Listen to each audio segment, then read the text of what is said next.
Okay, so last time we just went over the kind of basics of linear systems. Today we're going to introduce the matrix as a way of solving these systems a bit easier, which we'll find is very nice for large systems.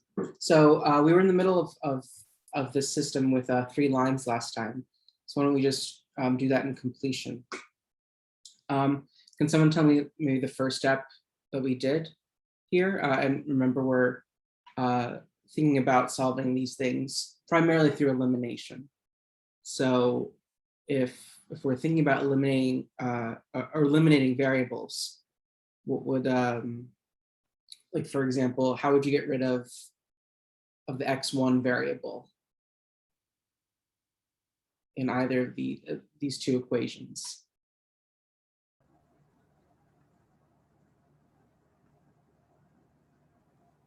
Oh, sure, he started. How do we get rid of the x1 variable in equations 2 or 3? So without using substitution, so with using elimination. So that's going to be our primary method for all of these. Let me answer that. Yeah, so we can multiply the first equation by 3 and subtract, or you can do that in one step and say, let's do equation 2, and what we're going to do to it is we're going to subtract 3 times equation 1. So how does that work? So let's just look at equation 2. We have 3x1 minus x2. And we're subtracting. Please just make sure you're muted, unless you have a question. And then you're subtracting 3 times the first equation.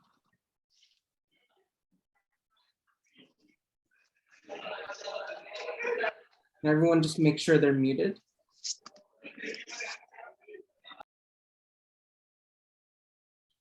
Okay, does that make sense? So here's the equation 2. Here's minus 3 equation 1. Here's equation 2. And then here's minus 3 equation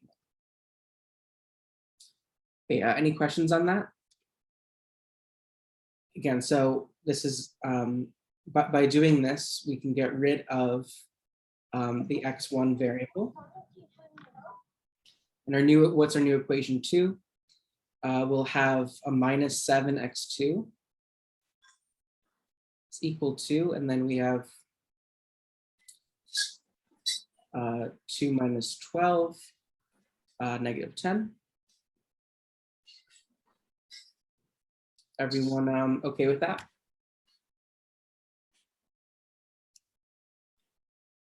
Okay, great. Okay, so now let's rewrite what we have. Or why don't we, at the same time, let's, what would you do to the third equation to get rid of x1 while we're here? Multiply by 4. Yeah, so in thinking of this notation. So equation 3 would turn into equation 3 minus 4 times equation 1. Equation 3 minus 4, equation 1. So let's write that out. We have 4x1 plus x2, and then we are minus 4 times x1 plus 2x2, and this is equal to 6 minus 4 times equation 1. Okay, so let's write that out. We have an x2 and then minus 8, so that's minus 7x2. And we have 6 minus 16, that's negative 10. Okay, so everyone okay with that? So we were manipulating equation 2 and equation 3 by eliminating the first variable. So this is the same question that we ended with last time, but I just changed x and y to x1 and y and x2. Okay, so now on the next page, I'm going to write out the result. So this is the new equation 2 here. And this is the new equation 3. Okay. So we have x1 plus 2x2 to the 4. You hear it? Negative 7x2 is equal to 10, and negative, was it negative 10?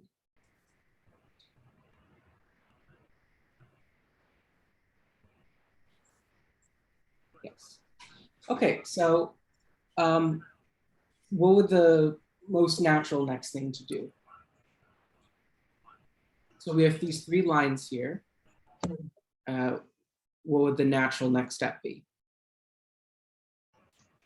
So even just Would you use substitution now? Yeah, we would do substitution, but like we do have 2 equations here, right? So right before that substitution, it would be on one of these, but in the nature of like elimination. Yeah, so yes, okay, we can just do that right now. We can solve for x2. But think about what would you need to do to eliminate x2 from let's say the 3rd equation. Multiply by -1. And then subtract, or Subtract, yeah, that's what I was looking for. So so before we even solve for x2, what we can do is do row 3 and then minus row 2. What happens when you do that? What does row 3 become? Sorry, I'm using notational use later. I meant to do equation. Can someone tell me the new equation 3? I think you can do this one in your head.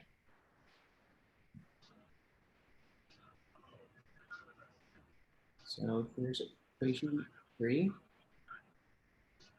And you're subtracting equation 2. What do you get?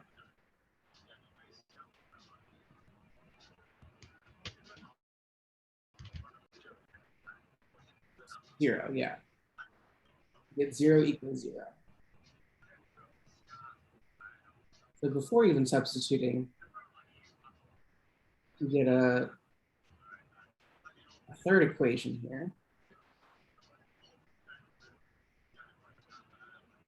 0 equals 0. What is that? In solving the system of linear equations, what does 0 equals 0 contribute? So they are different, actually, right? In our original system, these were 3 different lines. But when we, yeah, can everyone unmute themselves? I think there's still some people unmuted. So when we got to 0 equals 0, I guess what I'm asking, like, what does this contribute to the system? If in my system that these 3 things need to be true, x1 plus 2x2 equals 4 needs to be true, set -7x2 equals -10 needs to be true, and 0 equals 0 needs to be true. What does this contribute? Like, what's the solution to 0 equals 0?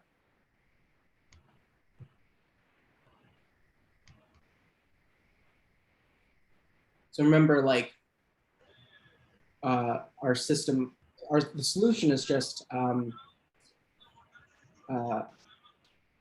is an intersection of 3 solutions, right? It's whatever the solution to x1 plus x2 equals 4, whatever the solution to -7x2 equals -10, and whatever the solution to 0 equals 0.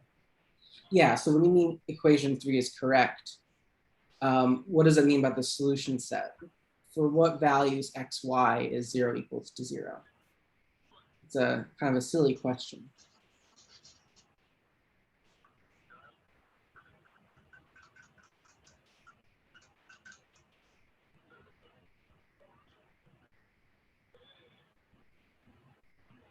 What is the answer to that?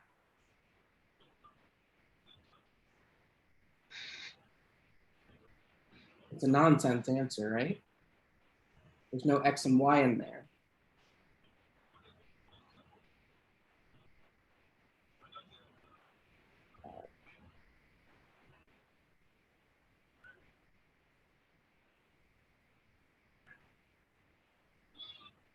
Yeah, all values, right?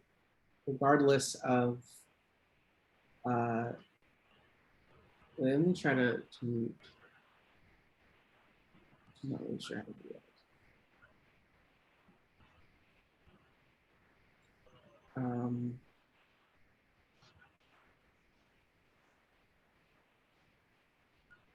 Okay, well, just do it differently. Okay, yeah, everything, right? Everything. So here's one of those weird examples where the solution is everything. How would you graph 0 equals 0? You would shade the whole plane.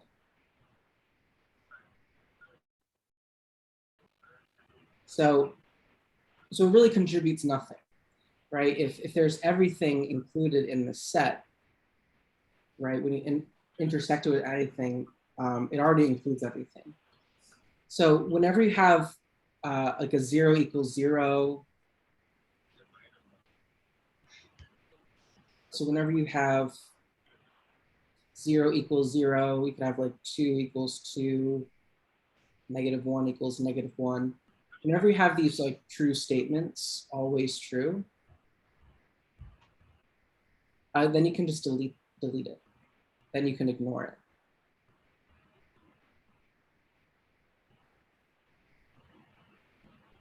In the system. Does that make sense? So saying that 0 equals 0 needs to be true doesn't do anything for you, right? If you're trying to find a solution to the system, and one of the things you need is that 0 needs to be equal to 0. Well, that's always going to be true no matter what you plug in for x or y. So that means that in solving the system, we can just ignore this third equation. Okay, so now let's rewrite it with it deleted.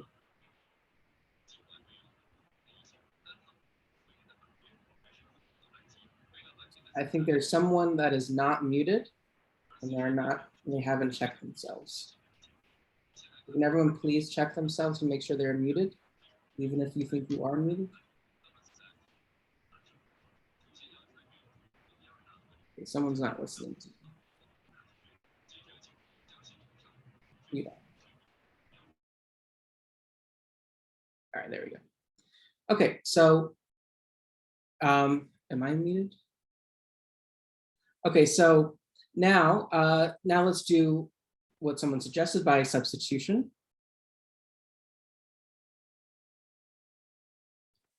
Okay, so now that we've successfully eliminated a variable, our second equation has only one variable.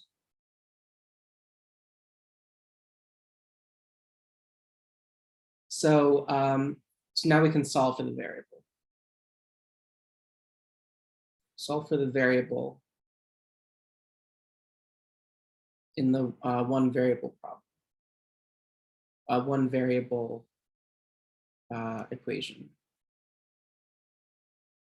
Okay, so what happens when you do that? You get x2 is equal to 10/7. And then we're going to do something called back substitution.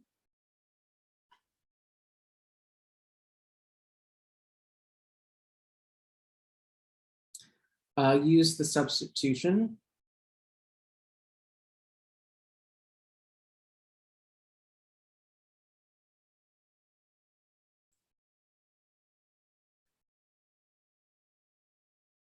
So we'll find out that there's kind of really going to be only one way to solve these, because any other method is just going to be unfeasible. But we're developing up to what this algorithm is. Yeah, classes are recorded and they'll be uploaded. So we're going to use the substitution to solve for the first variable.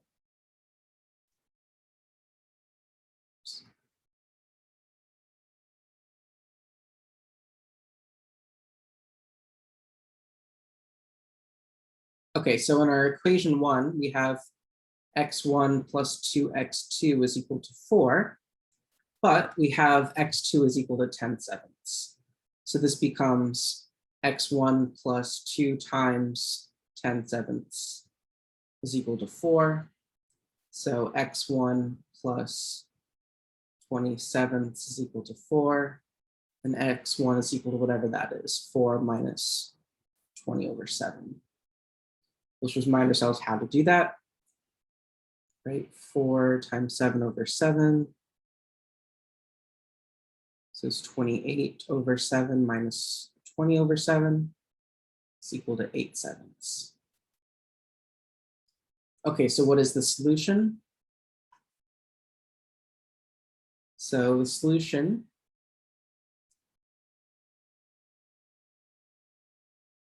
is only one thing. The x1 variable. Oh, this is x1, not x2.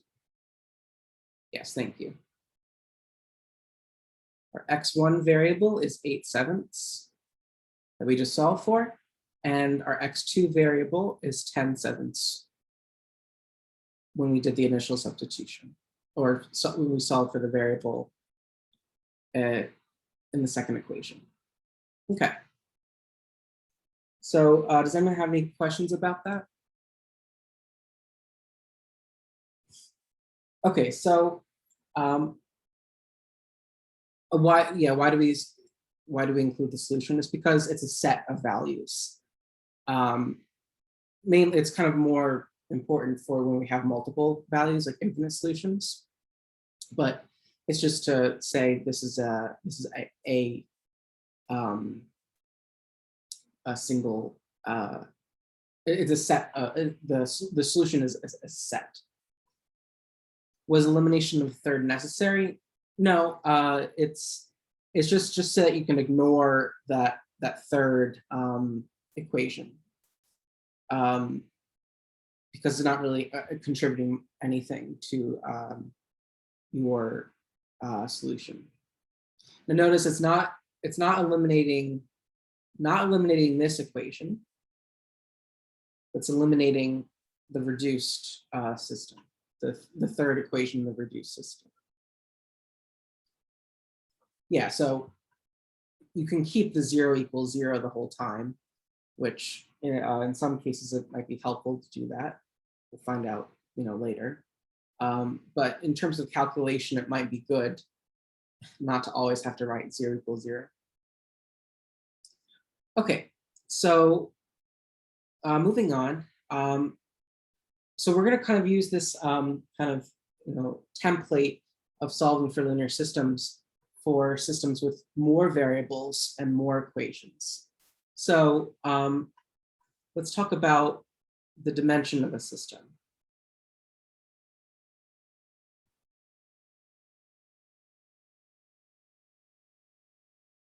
We'll explain what maybe the dimension means, some higher dimensions that actually means. Okay, so this is just a definition. The system has dimension m by n, so these are placeholders. If there are m variables, m equations, or it doesn't matter, equations, and n variables. Okay, so based on that, can someone say the dimension of our previous example? Don't multiply them. So you have to write it out, yeah, like that, 3 times 2, 3 by 2. Think of it when you measure like wood, like a 2 by 4. You know, it's not an 8, it's a 2 by 4, right? The length and the width. So the order does matter, 2 by 4, 4 by 2, right? I guess for wood it wouldn't matter, but the order does matter here. So our last example is 3 by 2. So notice that when we deleted the third equation, what we're really doing is we are changing the dimension of the system, but we're saying there's an equivalent system that has a fewer dimension. So technically there is a 0 equals 0 here because the dimension of our system is 3 by 2, but in terms of calculation, we're allowed to delete that third system into a 2 by 2 system. Okay, so that's just the dimension of the systems. Now let's talk about, you know, what things look like with more variables, right? Adding more equations might look fine, right? You're just adding more lines. Adding more variables might be harder to see. Yeah, so if you're asked for if the dimension of this system is 3 by 2. Right. So even though the whole point was, even though we had a 0 equals 0 thing that we could, notice I said ignore and not delete, right? We're ignoring the 0 equals 0 because for calculation purposes, it doesn't do anything. But in terms of the system itself and the solution to the system, the solution to the system is still a 3 by 2 system. So, but there's an equivalent system that's 2 by 2 that has the same solution. Okay, so let's think about higher dimensions.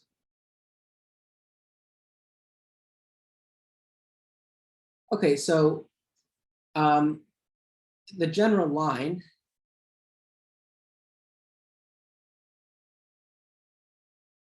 in higher dimensions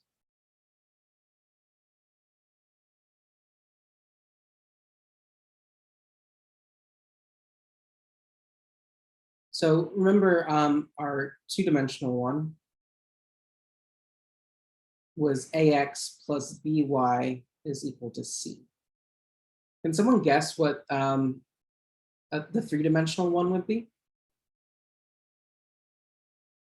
What I mean,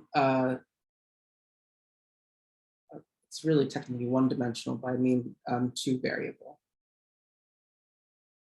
What would an equation of a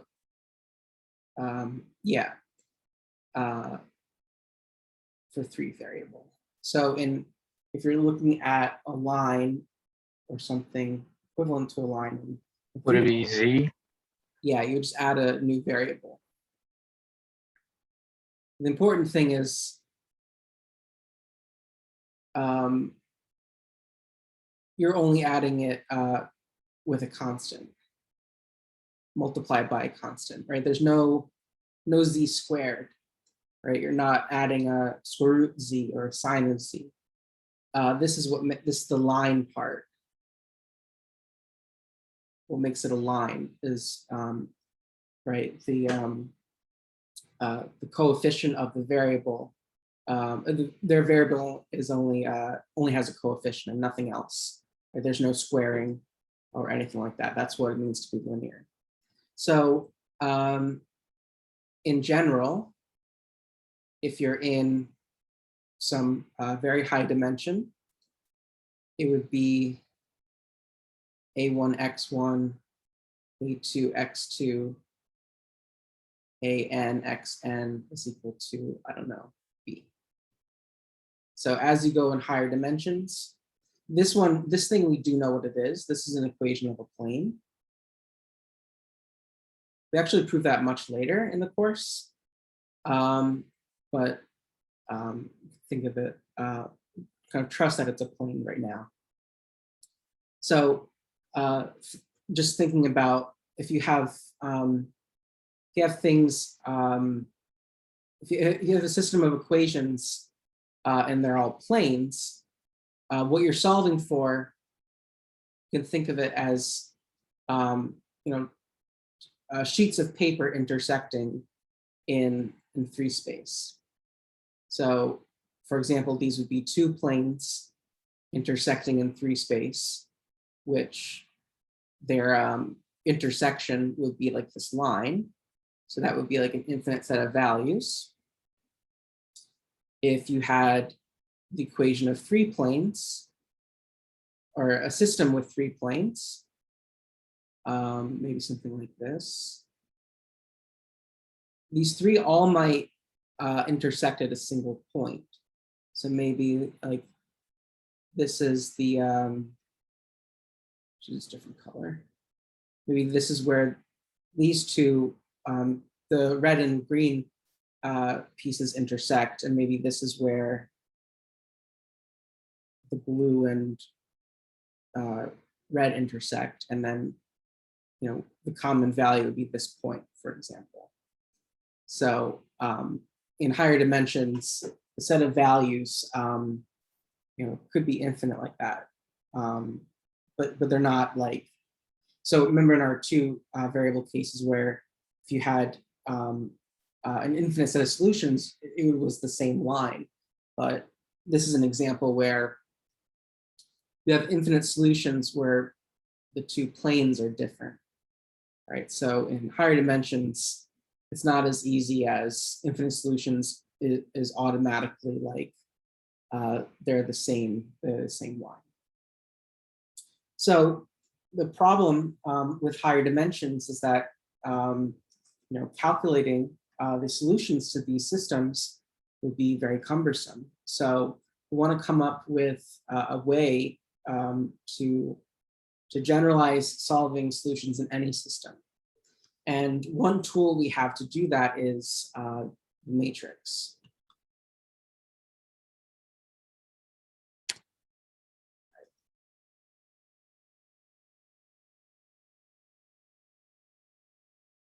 So we'll start with the coefficient matrix.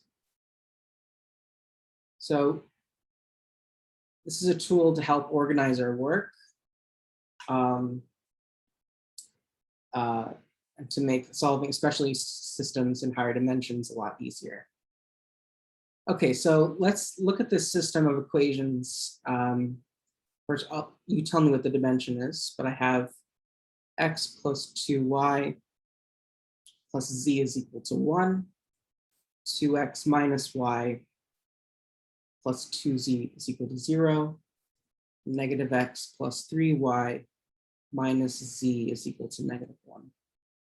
Okay, can someone 3 by 3. What is it? 3 by 3? Yes, 3 by 3. So the dimension is 3 by 3. Correct. Okay, so let's talk about what the coefficient matrix is.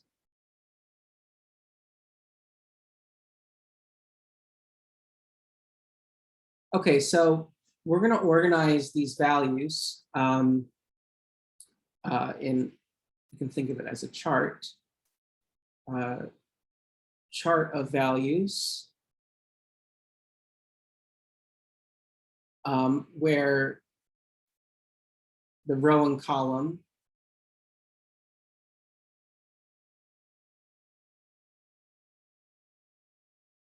values correspond to the coefficients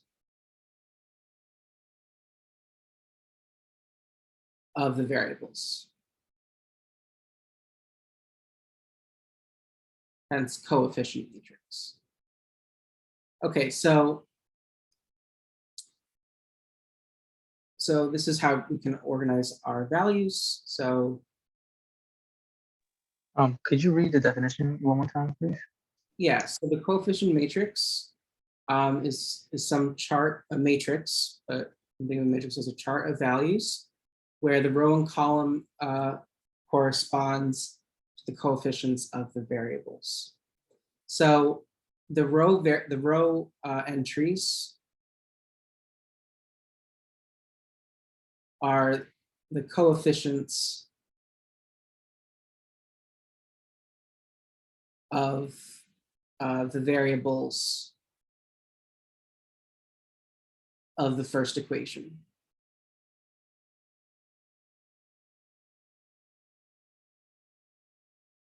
Okay, and then what are the column entries?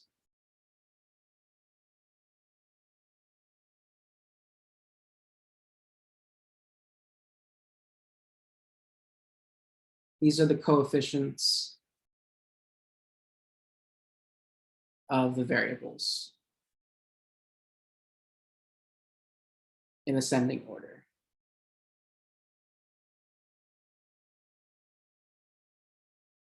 Okay, so let's write that out. So here's our system up here, and now let's write the coefficient matrix of this system. So the row entries, the coefficients of the variable, I said the first equation, I just meant of the equations. So the first row would be the equations in the first, the coefficients in the first equation.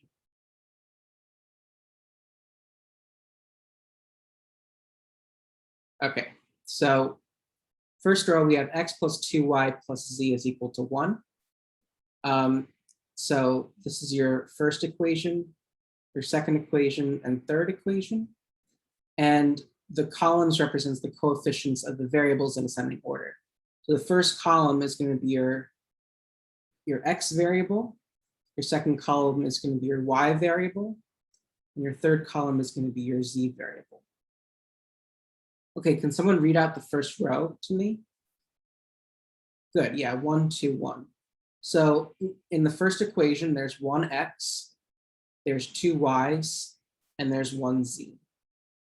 How about the second row? 2, -1, 2. Yes, we have 2 x's, we have -1 y's, and we have 2 z's. And the third? Yeah, we have -1 x's, we have 3 y's, and we have -1 z's.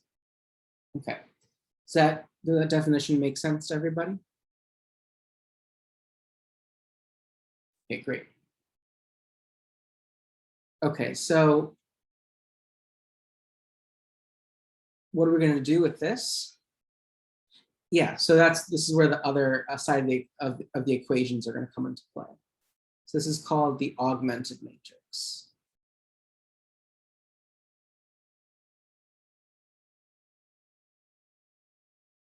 So augmenting a matrix, so the augment part, we're going to augment the coefficient matrix. I'll explain what that means. With a column consisting of the constant values. So this is the other side of the equations.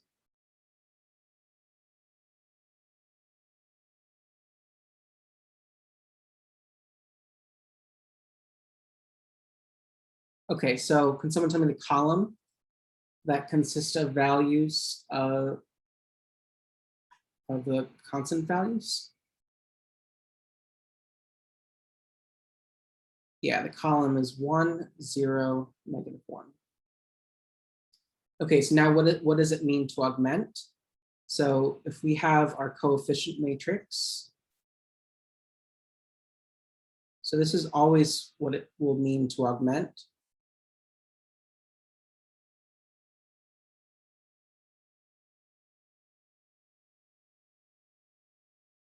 All we're going to do is we're going to take our coefficient matrix.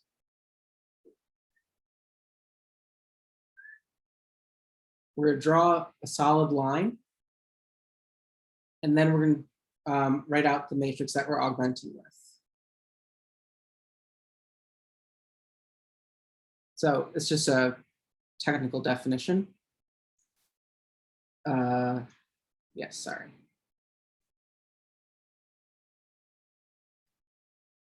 That's it. So we're just we're gluing the two matrices together. Okay, any questions on that?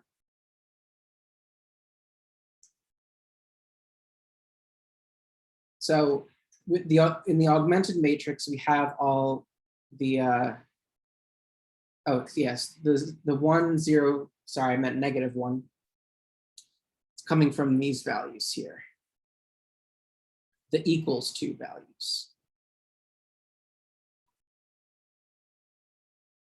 Yeah. Okay, so notice that in the augmented matrix, we have all the information encoded from the system.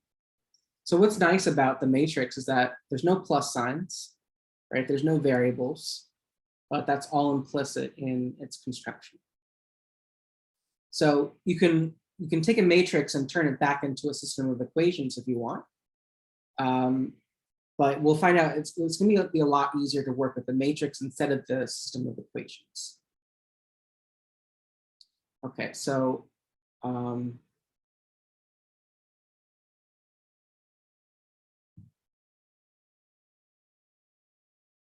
so just get some technical things out of the way. So I'm going to write out our augmented matrix.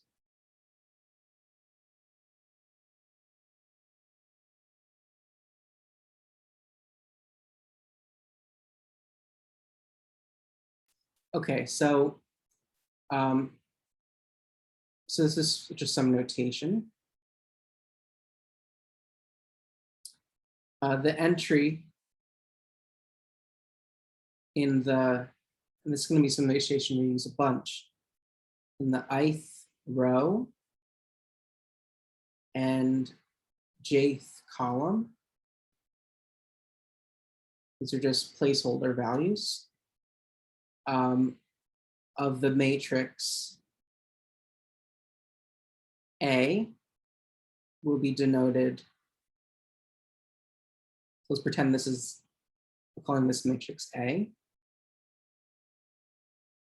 Lowercase, and then in a subscript, we'll have the row value, comma, the column value. Okay, so that's just, so if you want to describe an entry, so could someone give me the value of A23? So A23 is the value in the second row and third column, correct, it's 2. How about A34? -1, correct. A11?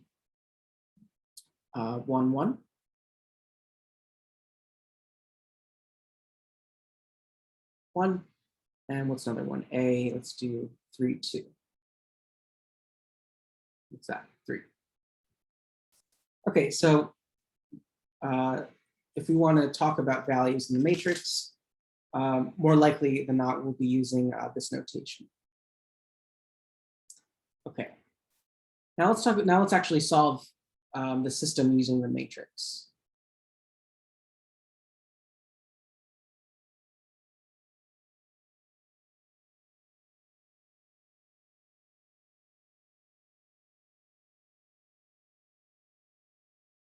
Well, it's really the augmented matrix. Okay, so what do we have? 1, 2, 1.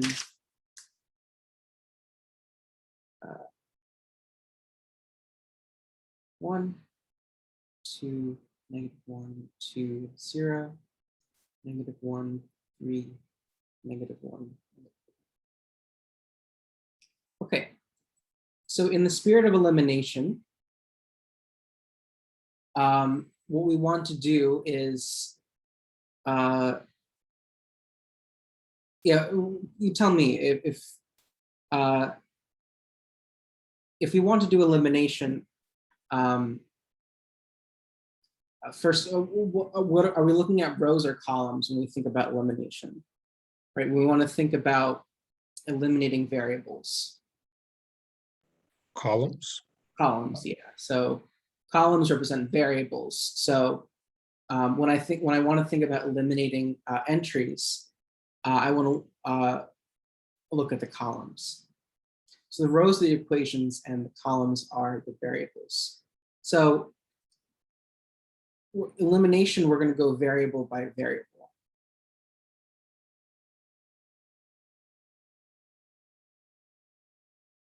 So let's look first at the first column. Think about how you can eliminate the first variable. Double check when we count rows. Correct, yeah, there's no row 0. That's a good thing to note. It's all like natural numbers. Yeah, so so remember that this matrix still has the x, y's, and z's. So there's still x here, there's a y, there's a z. So when you eliminate variables, you're doing the same method as you would to eliminate them as equations. So if there were x's here, what would your elimination be to get rid of the 2? We can do the equation. Equation 2, what would you do to equation 2? To get rid of the x. Yeah, someone has their hand raised, Stephanie? I just wanted to ask, like, couldn't we just add the first equation and the last equation to get rid of the ones and negative ones? Yeah, so that would be what you would do to equation 3.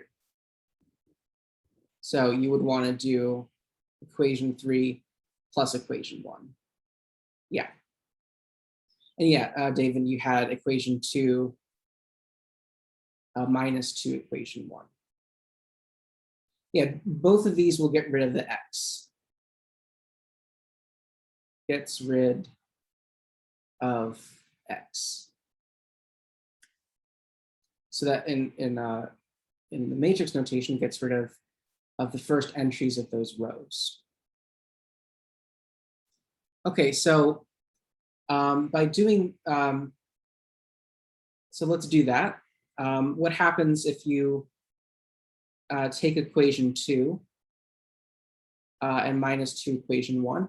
So what's nice about the matrix is that you don't have to, I didn't need to do that. That you don't need to write out the whole equation. We can really do is work through the columns. So first of all, we're not changing the first row. Now, just how to eliminate or how to use the operation here. You take what's equation 2? It's 2, then minus 2 times what is the value in equation 1 in this column? It's 1.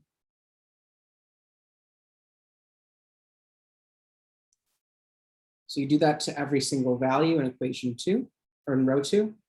So you take equation 2, so the value in this position is -1, and you minus 2 times the value in that column.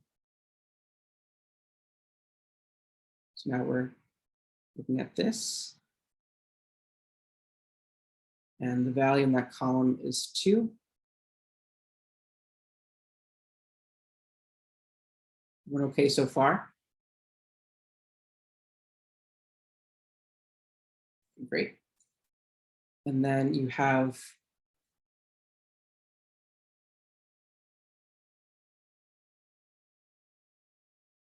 you have 2 minus 2 times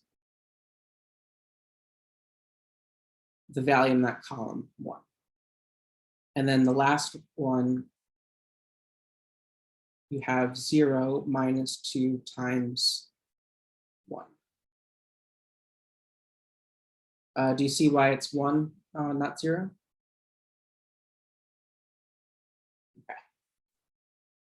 Okay, so let's do the same thing for the third row, but we're doing a different operation. We're just adding them. So it's 1 plus the value, negative 1, plus the value in that column. Then we have 3 plus the value in that column. And then negative 1 plus the value in that column. And then negative 1 plus the value in that column. Okay, everyone understand that? So wait, why do we add at the end? Oh yeah, so this is the operation on the third equation we're doing is you take values in equation 3 and you're adding them values in equation 1. So for example, we're changing equation 3 by adding the value plus the value in that column of the first row in that column. Because yeah, so you're doing different operations to each row. Do we ever change equation 1? Later we will. We might eliminate, like for example, you could, let's write out the result of doing this operation. Short answer is later we will. Right now, we don't really need to. And for reasons you'll see at the end, why we won't really need to change the first equation.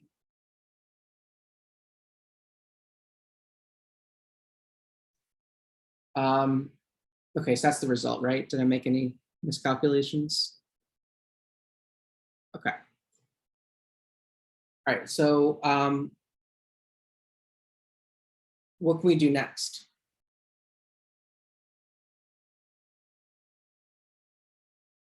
I have a question. Yeah. Where'd you get the 2 minus 2 in the equations? I mean, 2 minus 2 parentheses 1. Oh yeah, so we're subtracting 2 times equation 1, right? So the values in the equation 2 get changed by taking the values and minus 2 times equation 1. So this 2 comes from this 2 up here, because that's the third entry in the second row. And the minus 2 comes from the operation we're doing. And the equation 1 is the value in that column, is the 1 in that column.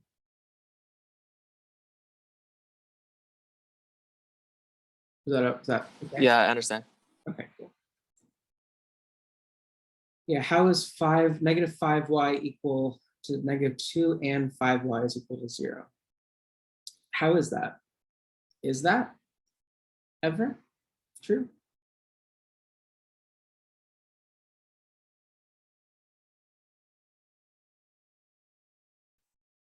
Why don't you give me that answer?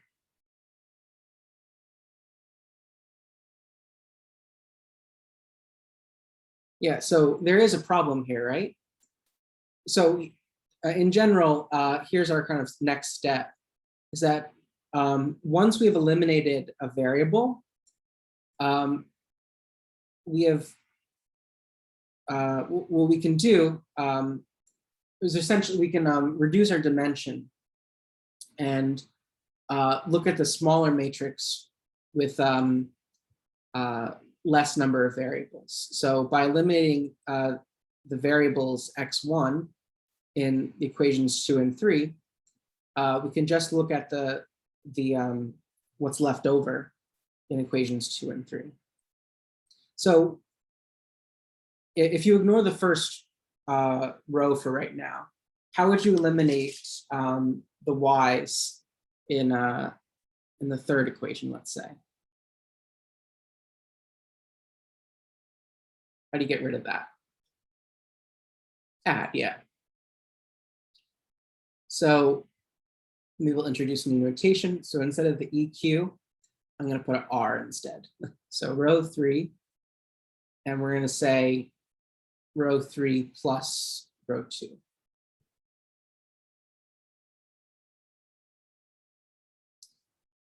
Yeah, so that means that 2 planes are parallel. Yeah.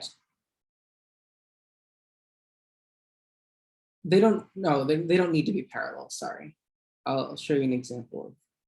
But it means that they don't mutually intersect. So for example, you could have, here's a plane, here's a plane, and like here's a plane.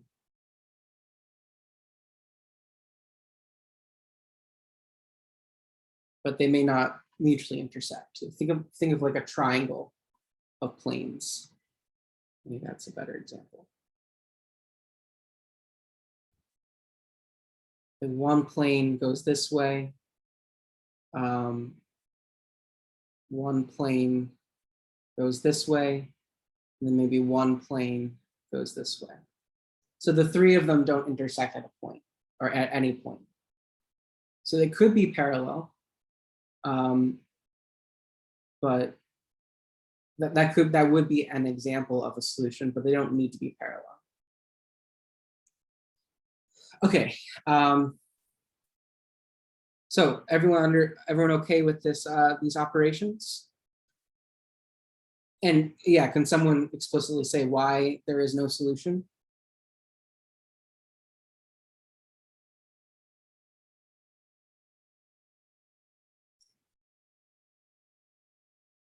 Yeah, I agree. A33 is 0.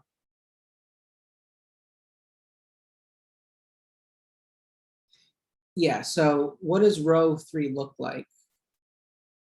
Row 3 looks like 0x plus 0y plus 0z is equal to -2. So you have 0 is equal to -2. So remember, in our system of equations, one of the things that must be true for a solution to exist is that 0 must equal -2, but that will never be true for any x or y. So the solution, so you can say, you can have the curly braces with nothing in it. It's called the empty set. Another thing you can say is kind of like 0 with a slash through it. It's empty set. So that's the solution. There is none. Okay. Any questions about that?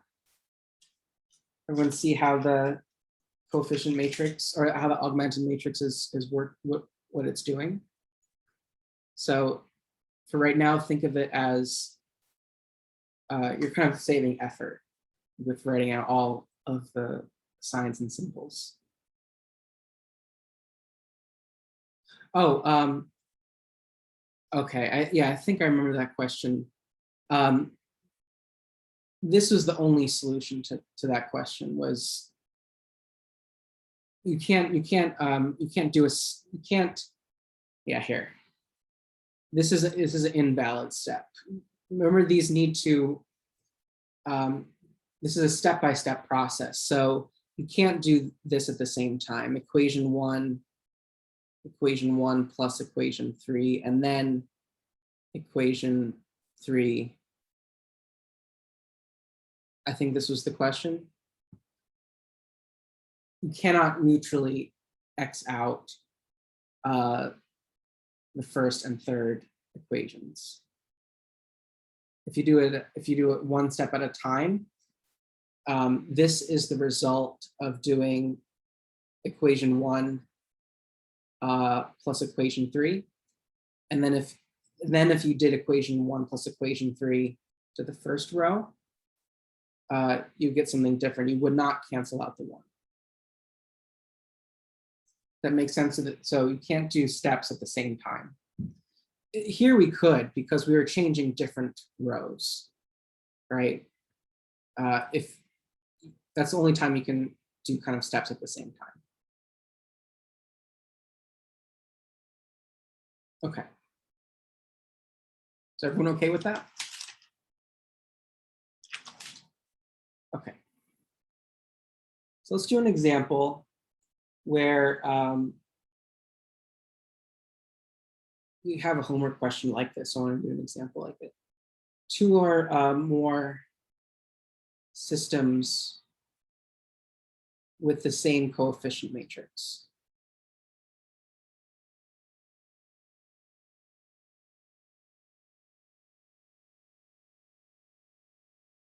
Okay, so let me give you two systems. And yeah, there's a Discord. But if you have a different one, that's fine.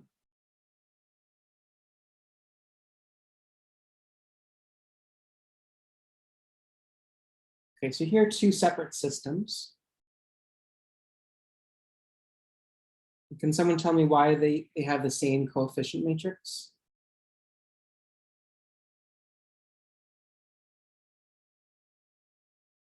Actually, can someone just tell me the coefficient matrix?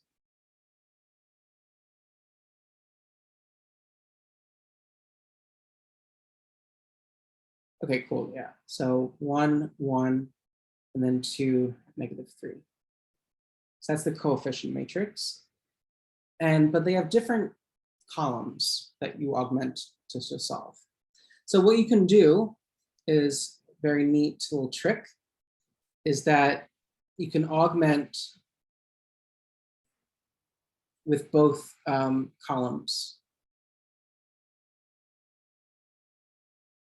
to solve simultaneously.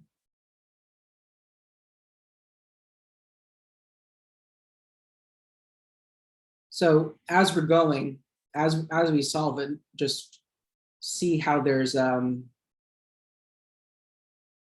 we're not really changing anything. So if we augment the first kind of answer column, we get -1 and 2. And then if we augment the answer column of the second system, we get 3 and 7. Okay, so this is the coefficient matrix.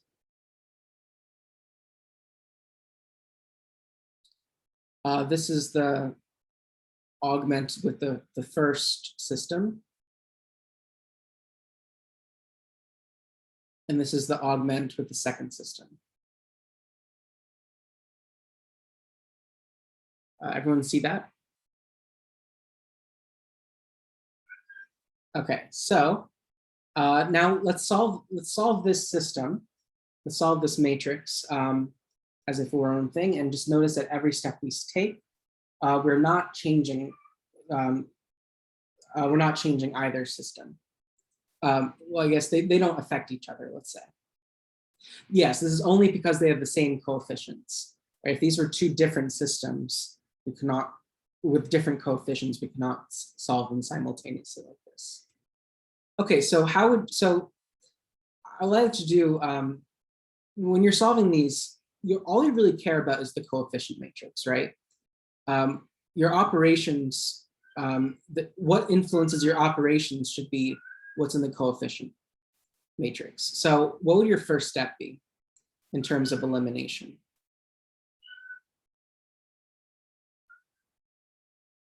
What's your first step?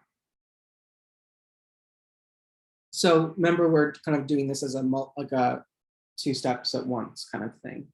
So to get rid of equation 2, you're doing 1 step. What would you do to the second equation? Yeah. So you do, so row 2, you would turn into -2 row 1. So this is kind of, you're multiplying equation 1 at the same time. So now let's actually do that. So we didn't do anything to row 1. Now we take 2 minus 2 times row 1. We take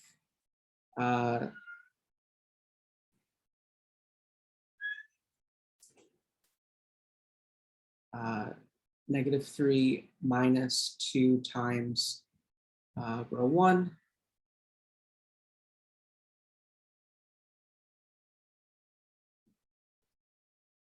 to minus 2 times row 1.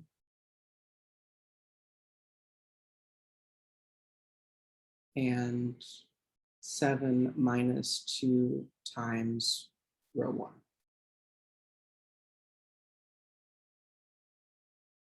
Okay, does that make sense? Everyone see the step there? Okay, so what is the result? 1, 1, -1, 3. So this should be 0 because that's, you're trying to eliminate that variable. This is -5. So this is 2 plus 2, or yeah, plus 2, this is 4. And then this is 1. Okay, everyone see that? Okay, so now, what do you think our next step would be? Now that we've eliminated, what will your next step be?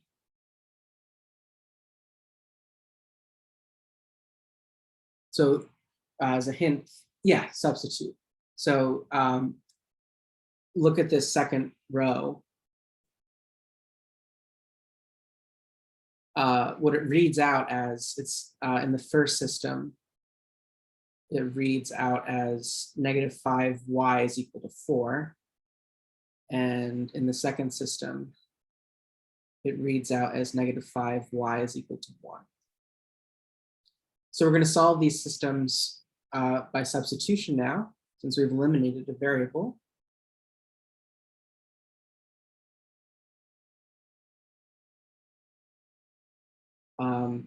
So we have y is equal to -4/5, y is equal to -1/5. So by substituting, we get x minus 4/5 is equal to -1. So we have x is equal to -1/5. And then x minus 1/5 is equal to 3, or x is equal to 3 plus 1/5, which is 16/5, right? 16/5. So what is the solution to the first system?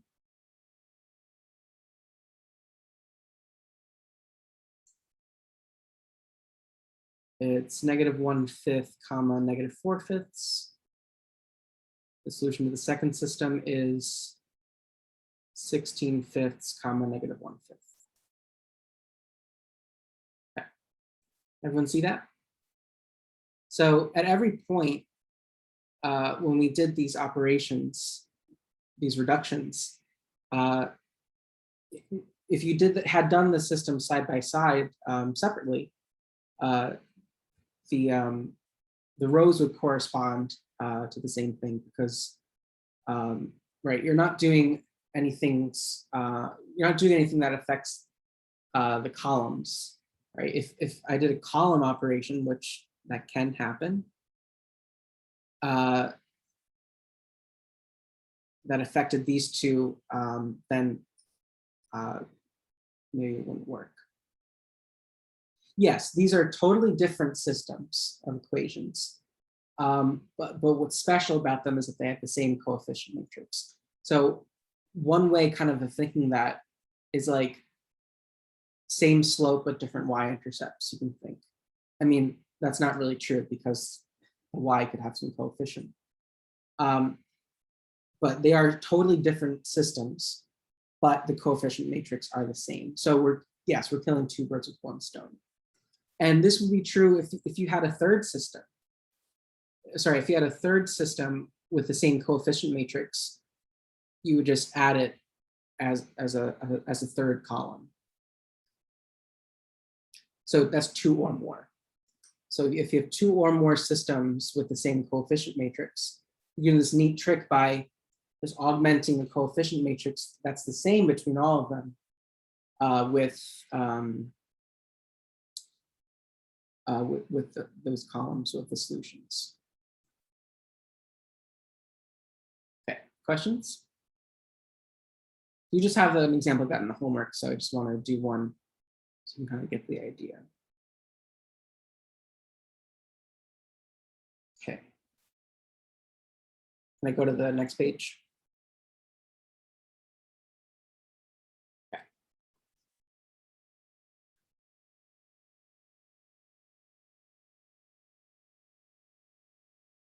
Yeah, all the coefficients need to match. So, for example, if it was negative 3x and 2y over here, then you couldn't do that. This neat trick. Yes, all the coefficients need to match. Okay, so I'm going to set up a system, and then it may seem very hard, but you'll tell me why it's not hard.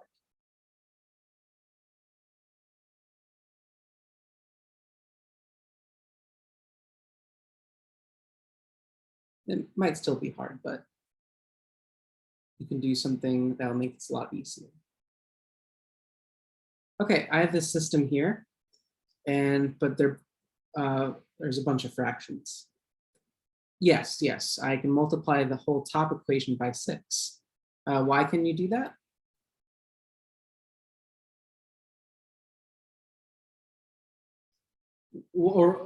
Yeah, why can you do that, and why would you want to? Good, it's a row, it's our row operation 2, the second one that we talked about. And what does multiplying by 6 do? And what is 6 in terms of these 3 values? There's a special name for that.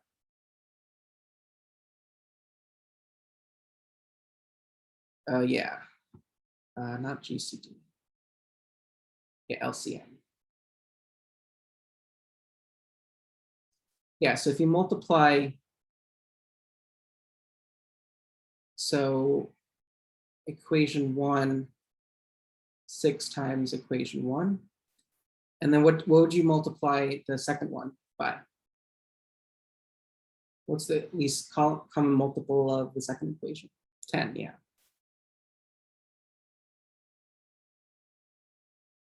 So I recommend you always do this when you have fractions. It just makes things a lot easier.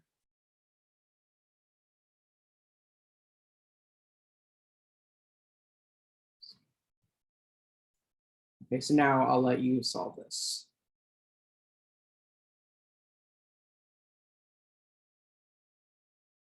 So you do this. But so what I want to do is just end by talking about what is a general strategy or algorithm.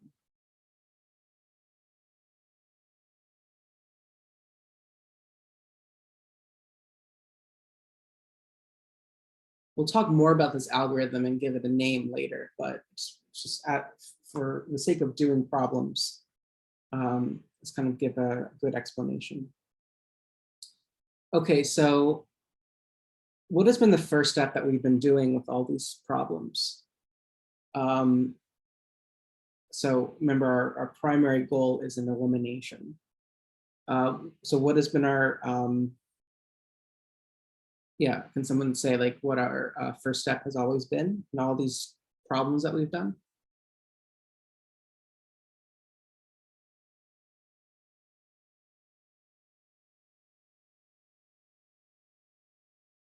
So let's say we have our coefficient matrix all set up. Yeah, let's say we have our augmented matrix all set up, and we want to think about a general algorithm to solve this matrix. What has been our first kind of go-to step, even when it's in an equation form? Yeah, so eliminating the first variable.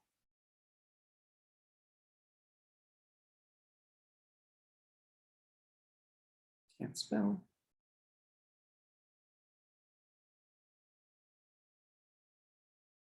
Is our primary step.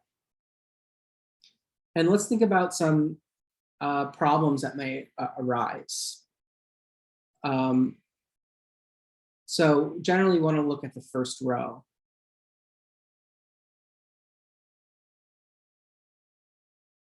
Notice all the problems that we've been doing we've always used our first row to get rid of the equations or get rid of variables in the lower rows.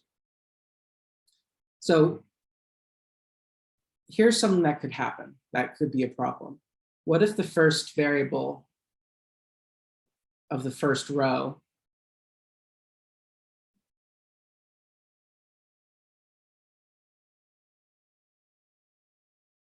what do you think you need to do if the first variable of the first row is 0, correct?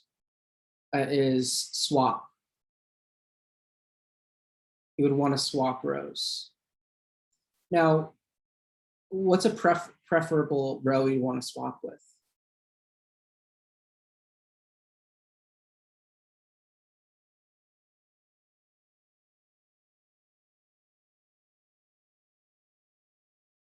Well, what if the second row is 0? What if the third one is 0? Yeah. You would preferably want to swap it with something that's plus or minus 1. And why is that? Why do you want to swap something that's plus or minus 1?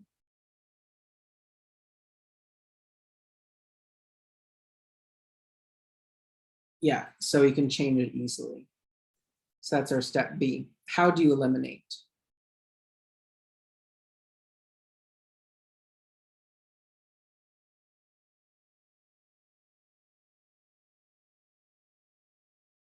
Can someone think of a general formula?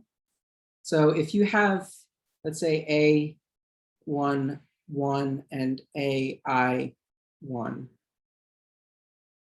No, the ordered equations do not matter, right? Because one of our valid operations is row swapping, right? So that's why, in terms of the algorithm, let's say yes, because you want to use the first row to get rid of the variables underneath it. Now, this will put it into a nice form that's easy to calculate.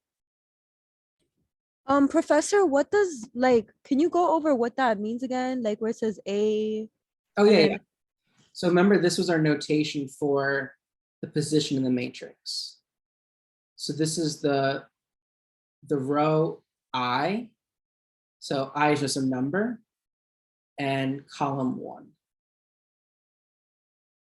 So for example, this is the first row. And there might be something here. And this is the ith row. So if I was 2, it would be the second row. If I was 10, it would be the 10th row, etc. Okay, thank you. So this is just saying, like, if you see a row that has its first value as 1 or -1, that's something you might want to swap with the first row. Okay, can someone say a general algorithm for deleting a variable? Like, how would you delete this value? What would you do to row I to delete this value? It's going to be some multiple times row 1. That's the hint. So it's something row 1.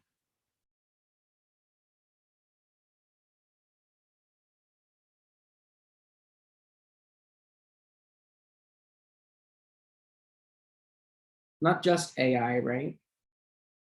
So I have this A11 in the way. This is preferably, it may not always be the case. AI1 is involved, but it's not just simply add by AI1. Here, let's actually just do, let's say if this is A and this is B. What would you need to add to B? What multiple of A would you add to B to make 0?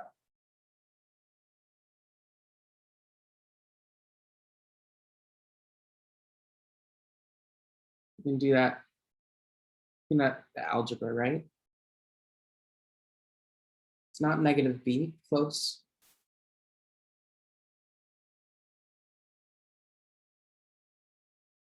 Yeah. So let's substitute these original values.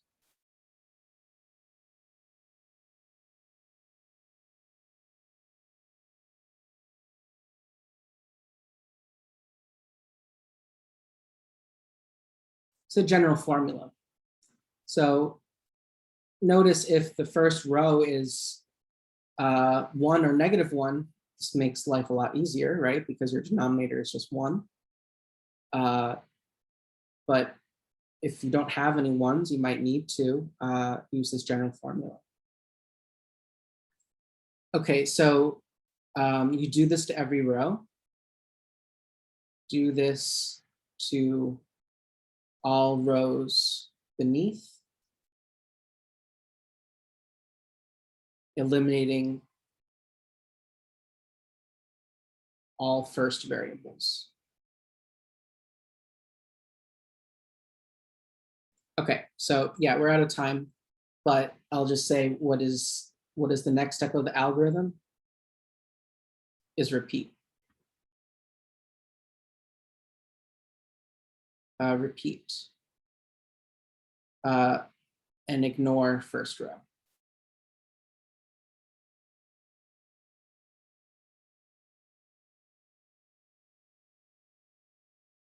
Okay, so the idea is that once you have successfully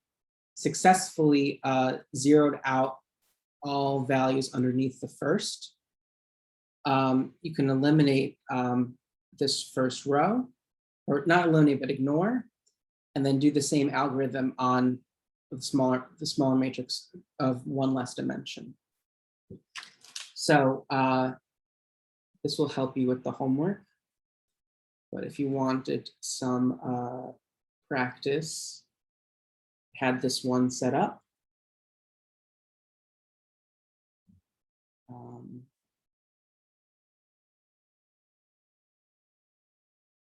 With 4 variables. So we'll do this one next time, but it might be good for you to do this before next time.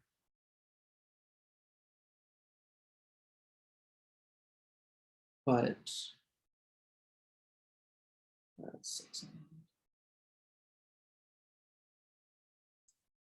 yeah, that's the whole algorithm. You do this until, yeah, I should say what the last step is.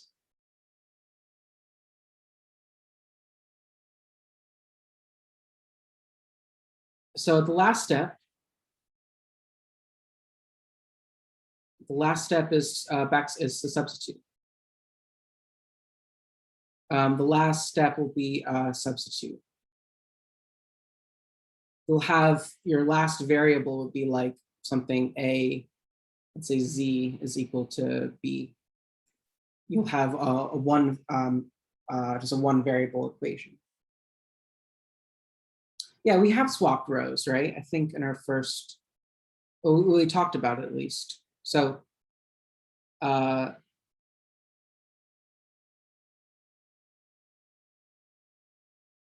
it's just rearranging the order of the equations. There's not much to row swapping, to swapping rows. So it's just the same, it's just reordering the equation, the rows or equations.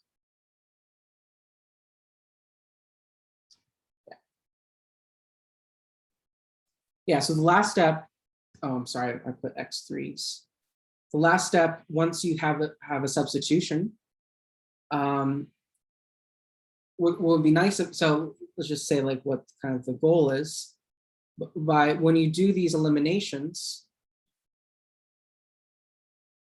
you zero out this, and then the next algorithm is you work on this 3 by 3. That's your next step of the algorithm. Then you would eliminate these 2 variables to get 0.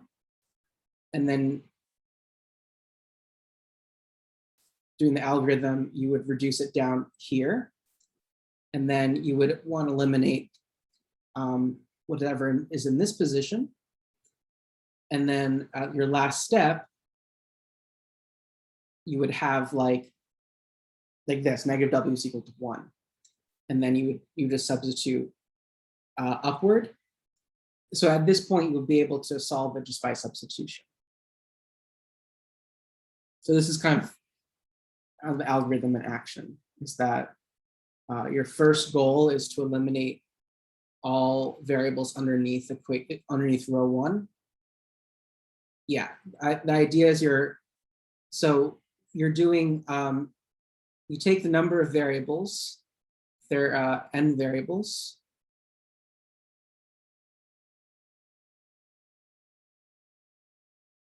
You're going to have n minus 1 steps of elimination.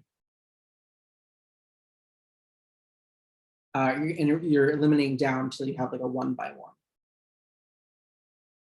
So once you have like this 1 by 1 scenario, then you can just do it by substitution.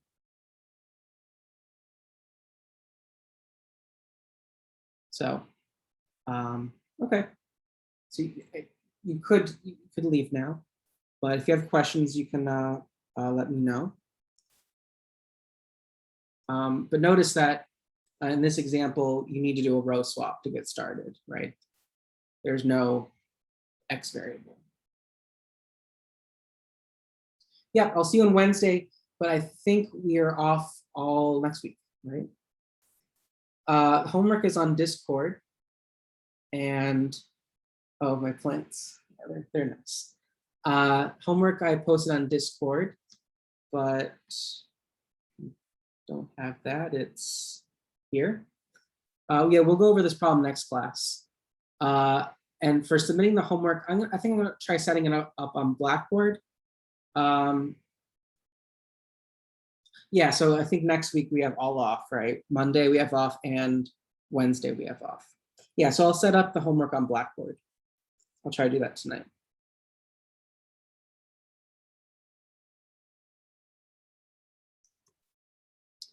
All right, I'll see you Wednesday. So question. Yeah. You know how you want us to like start on the second row if the first row like doesn't have a variable? Yeah. Do we just skip that row? Is that what you mean? Oh, so I mean, so if there's a 0 in the first variable, the first row,